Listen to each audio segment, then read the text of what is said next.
When my dad came over here from Greece, it was in the early 1920s, he joined his brothers who were already in the restaurant business. And that was the only business he knew. It helped raise 6 kids. And it was during World War II, and people were either fighting in the war or working in defense plants, and my dad could not get any help, and I was the oldest child of 6, 10 years old, so I was volunteered to work. And that's how I got my introduction to the restaurant business. Growing up in the restaurant business, I got to start in the dish room and learn a lot from other managers. And to me, it was always an exciting thing. I was the only kid at 12 who had a paycheck. And to me, it was a lot of fun. It wasn't because I had to, it was because that was pleasure for me. And when I was 19 years old, you were wanting me to stay for another year, and Mom wanted me to go ahead and go to law school. So I went to law school and came back to practice law, but I missed it, so I'd always work a couple nights a week. And one day I was sitting in the law office and I realized I don't like doing law. So I remember calling you wanting to go for a ride so that we could talk.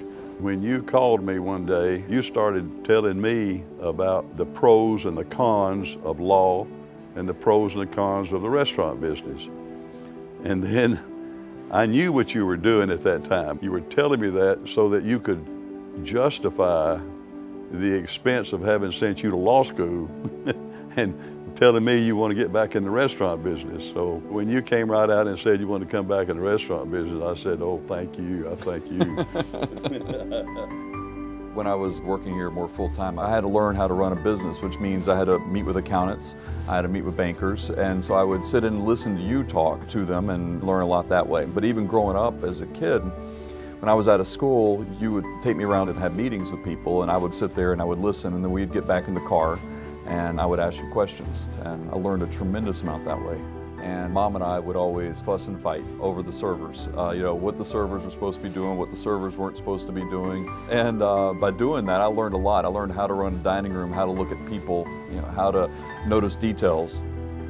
I can remember your mom and I, we always tried to figure out how we were going to pass the torch. And rather than sell it to an unknown, you were the prime target for us to just turn it over to you completely. And I have to tell you, you're running the restaurants better than I did. I'm a muscler and you're a thinker and you've put in procedures and policies that I didn't do and I don't know that I could have done. And it gives me a lot of satisfaction knowing that what you and Felicia have done is going to enable this concept to just continue on for another 25 years. Well, the policies and the systems that we have set in place, that all came from just writing down what you've already taught. I remember the first time we came up with a server evaluation to figure out how to rank servers. All that came from those fights that I had with Mom at table 44. And that's where these systems came from originally, was from that. One thing that taught you is how to be a good loser, because she always won.